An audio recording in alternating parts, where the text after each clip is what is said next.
Bonjour à tous, alors je me suis installée sur mon tapis pour vous montrer comment utiliser, comment j'utilise aussi les cartes. Pas pour faire des tirages, pas pour faire du développement personnel, mais en Feng Shui. C'est-à-dire que par exemple ce jeu-là, les portes de l'intuition, je vais l'utiliser pour activer certains secteurs de la maison. Donc le Feng Shui, c'est le principe, c'est de repérer des secteurs de la maison qui vont correspondre à des secteurs de la vie.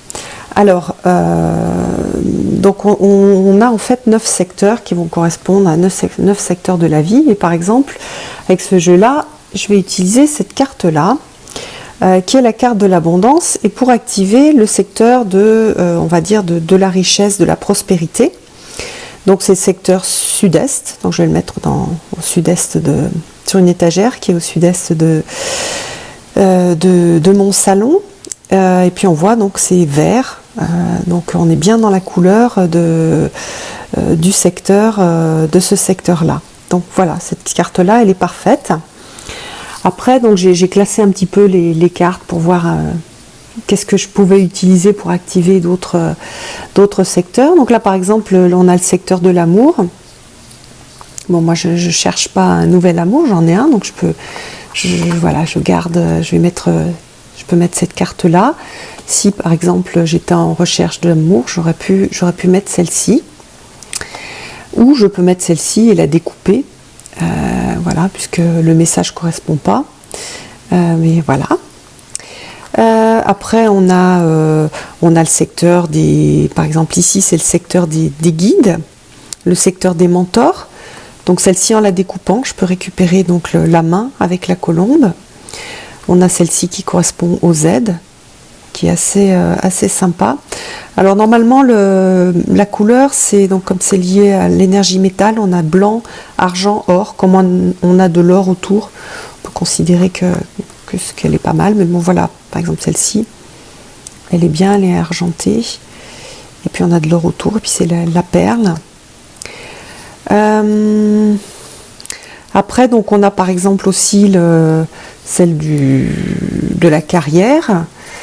Dans la carrière, bon ça je vais pas forcément l'activer, mais on aurait pu avoir par exemple la force de conviction, on peut mettre le triomphe, on peut mettre la fluidité, puisque là la carrière elle est liée à l'eau, et donc on va chercher des couleurs bleues ou du noir. Voilà, donc ces deux-là vont bien. Et puis voilà, après on a la carte de l'éducation, tout ce qui est apprentissage, éducation, donc je peux choisir une de ces cartes-là. Voilà, puis il y a une partie, c'est plus sur la santé, sur la famille, donc voilà, la racine, ça c'est pour activer des secteurs est. Donc même si vous n'avez pas envie forcément de faire puis vous ne connaissez pas le Feng Shui, c'est un petit peu compliqué, il faut vraiment se plonger dedans.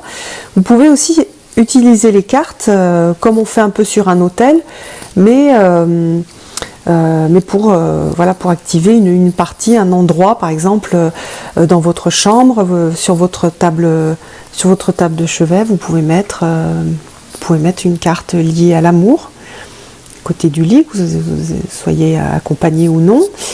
Une carte par exemple au centre de la maison pour travailler le fait d'être centré. Donc par exemple ça peut être la carte de méditation, ça peut être les mains ouvertes, ça peut être la cohérence. Si vous avez un bureau, voilà, que vous travaillez chez vous, peut-être mettre la carte soit de l'abondance, soit la force de conviction si vous êtes commercial. Donc en fait l'idée c'est d'aller chercher dans les cartes des choses qui vont vous rappeler, qui vont vous activer en fait des zones du cerveau pour vous aider en fait à avancer, à être mieux et à attirer des belles choses dans votre vie. Voilà, j'espère que cette vidéo vous aura plu, puis je vous donne rendez-vous pour une prochaine vidéo. Bye bye!